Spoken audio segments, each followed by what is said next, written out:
Hi guys, ನಾನು ನಿಮ್ಮ ಕನ್ನಡತಿ. Welcome to my YouTube channel. ಎಲ್ಲರೂ ಹೇಗಿದ್ದೀರಾ? ಎಲ್ಲರೂ ಚೆನ್ನಾಗಿದ್ದೀರಾ ಅಂತ ಅನ್ಕೊಂತೀನಿ.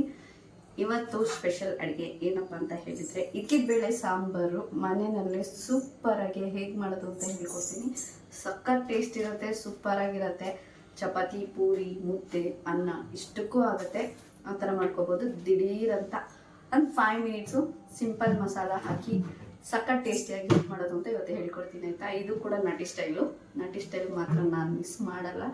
ಆಲ್ಮೋಸ್ಟ್ ನಾನು ತೋರಿಸೋ ಪ್ರತಿಯೊಂದು ಅಡುಗೆ ಕೂಡ ನಾಟಿ ಸ್ಟೈಲಲ್ಲೇ ಇರುತ್ತೆ. ಯಾಕಂದರೆ ನಾನು ಸ್ವಲ್ಪ ಹೆಲ್ತ್ ಕಾನ್ಸಿಯಸ್ ಮಾಡ್ತೀನಿ. ಹಾಗಾಗಿ ನಾವು ಏನೇ ಮಾಡಿದ್ರು ಏನೇ ತಿಂದರೂ ಅದು ಹೆಲ್ತಿಗೆ ಬೆನಿಫಿಟ್ ಇರಬೇಕು. ಯಾಕೆಂದರೆ ಫುಡ್ ಐಟಮ್ ಅಲ್ವಾ, ಯಾವುದೇ ರೀತಿ ಎಫೆಕ್ಟ್ ಆಗಬಾರ್ದು ಅಂತ ಹೇಳ್ಬಿಟ್ಟು ನಾಟಿ ಸ್ಟೈಲ್ಗೆ ಜಾಸ್ತಿ ಪ್ರಾಮುಖ್ಯತೆ ಕೊಡ್ತೀನಿ.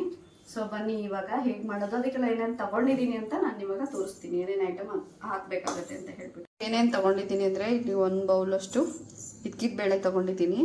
ಹಾಗೆ ಇಲ್ಲಿ ಆಲೂಗಡ್ಡೆ ಮತ್ತು ಬದನೆಕಾಯಿನ ತೊಳೆಯೋದಕ್ಕೆ ಕಟ್ ಮಾಡಿ ಇಟ್ಕೊಂಡಿದ್ದೀನಿ.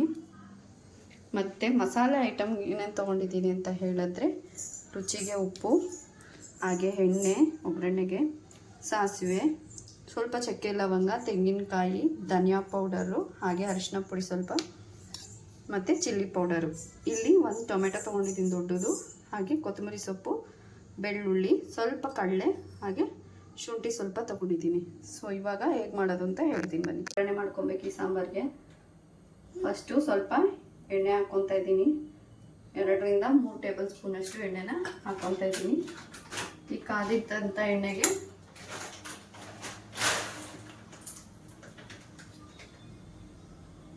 ಸಾಸಿವೆ ಹಾಕ್ಕೊತಾ ಇದ್ದೀನಿ. ಈಗ ಅದಾದ ನಂತರ ನಾನಿಲ್ಲಿ 1 ಈರುಳ್ಳಿ ಹಾಗೆ ಸ್ವಲ್ಪ ಕರಿಬೇವನ್ನ ಕಟ್ ಮಾಡಿ ಒಂದು ಈರುಳ್ಳಿ ಹಾಗೆ ಕರಿಬೇವನ್ನ ತೆಗೆದಿಟ್ಕೊಂಡಿದ್ದೀನಿ. ಕರಿಬೇವು ಹಾಕ್ಕೊತಾ ಇದ್ದೀನಿ. ಈಗ ಅದಾದಮೇಲೆ ಈ ಈರುಳ್ಳಿನ ಕಟ್ ಮಾಡಿರೋ ಈರುಳ್ಳಿನ ಇದಕ್ಕೆ ಹಾಕ್ಕೊಂಡು ಡೀಪಾಗಿ ಫ್ರೈ ಮಾಡ್ಕೊಳ್ಳಿ. ಈರುಳ್ಳಿ ಕೆಂಪಗಾಗೋ ತನಕ. ಈರುಳ್ಳಿ ಕೆಂಪಗಾಗೋದ್ರೊಳಗೆ ಮಸಾಲೆ ಐಟಮ್ನ ರುಬ್ಬೋಕೆ ಹಾಕೋಬಿಡೋಣ. ಸೊ ಒಂದು ಜಾರ್ಗೆ ಕಟ್ ಮಾಡಿ ಇಟ್ಟಿರೋಂಥ ಅರ್ಧ ಬೌಲಷ್ಟು ತೆಂಗಿನಕಾಯಿ ತೊಗೊಂಡಿದ್ದೀನಿ. ಅದನ್ನು ಹಾಕ್ಕೊತಾ ಇದ್ದೀನಿ, ನೀವು ನೋಡ್ಬೋದು. ಹಾಗೆ ಇಲ್ಲಿ ನಿಮ್ಗೆ ತೋರಿಸಿದ್ನಲ್ಲ ಆ ಐಟಮ್ಸು: ಟೊಮ್ಯಾಟೊ, ಬೆಳ್ಳುಳ್ಳಿ, ಕೊತ್ತಂಬರಿ ಸೊಪ್ಪು, ಹಾಗೆ ಸ್ವಲ್ಪ ಶುಂಠಿ, ಕಡಲೆ, ಇಷ್ಟನ್ನು ಆ ತೆಂಗಿನಕಾಯಿ ಜೊತೆಗೆ ಹಾಕ್ಕೊಂಡು ರುಬ್ಕೋಬೇಕಾಗುತ್ತೆ. ಹಾಗೆ ಒಂದು 1/4 ಟೀ ಸ್ಪೂನಷ್ಟು ಚಕ್ಕೆ ಲವಂಗ ಪೌಡರು. ಚಕ್ಕೆ ಲವಂಗನೂ ಹಾಕೋಬೋದು. ನಾನು ಪೌಡರ್ ಮಾಡಿ ಇಟ್ಕೊಂಡಿರ್ತೀನಿ ಮನೆಯಲ್ಲಿ ಯಾವಾಗಲೂ, ಬೇರೆ ಅಡುಗೆಗಳಿಗೆ ಬೇಕಾಗುತ್ತೆ ಅಂತ ಹೇಳ್ಬಿಟ್ಟು. ಹಾಗಾಗಿ ನಾನು ಪೌಡರ್ನೇ ಬಳಸ್ತೀನಿ ಜಾಸ್ತಿ. ಸೊ ಒಂದು 1/4 ಟೀ ಸ್ಪೂನ್ ಹಾಕೊಂಡ್ರೆ ಸಾಕು. ಈಗ ಇದನ್ನು ಗ್ರೈಂಡ್ ಮಾಡ್ಕೋಬೇಕಾಗುತ್ತೆ. ಸೊ ಇಲ್ಲಿ ಈರುಳ್ಳಿ ಕೆಂಪಗಾಗ್ತಿದೆ.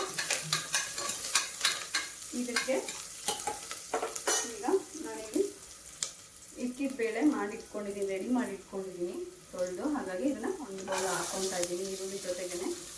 ಅದು ಸ್ವಲ್ಪ ಹಸಿ ವಾಸನೆ ಹೋಗಲಿ ಅಂತ ಹೇಳ್ಬಿಟ್ಟು ಕಾಳನ್ನು ಎಣ್ಣೆನಲ್ಲೇ ಈ ರೀತಿ ಫ್ರೈ ಮಾಡ್ಕೋಬೇಕು.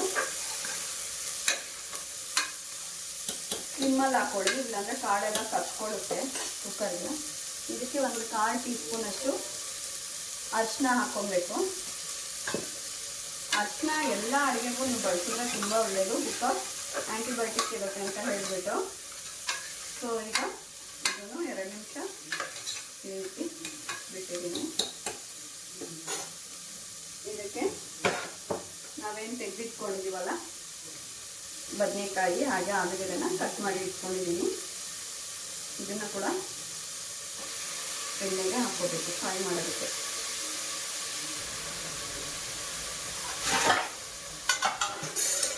ಸೊ ಇದನ್ನು ಅಷ್ಟೇ 1 ರೌಂಡ್ ಅದ್ರ ಜೊತೆಗೇನು ಇದಕ್ಕೆ ತಿರುಗಿಸಿ ಬಿಟ್ಕೊಡೋಣ. ಈಗ ಸ್ಟವ್ ಸಣ್ಣ ಮಾಡಿದ್ದೀನಿ. ಇದು ಲೈಟಾಗಿ ಬಿಸಿ ಆಗ್ತಾ ಇರುತ್ತೆ, ಬೇಯ್ತಾ ಇರುತ್ತೆ. ಅಷ್ಟರಲ್ಲಿ ಇದನ್ನು ಮಸಾಲೆನ ಗ್ರೈಂಡ್ ಮಾಡ್ಕೊಂಡು ಬರ್ತೀನಿ. ಓಕೆನಾ ಗೈಸ್? ಈಗ ಮಸಾಲೆ ರುಬ್ಕೊಂಡಿದ್ದಾಗಿದೆ, ನೋಡ್ಬೋದು. ಫುಲ್ಲು ನೈಸಾಗಿ ರುಬ್ಕೊಂಡಿದ್ದೀನಿ. ಇದನ್ನು ಏನು ಕಾಳು ಎಣ್ಣೆನಲ್ಲಿ ಹುರ್ಕೊತಾ ಇದ್ದೀವಿ ಇದಕ್ಕೆ ಹಾಕ್ಕೊಬೇಕಾಗುತ್ತೆ.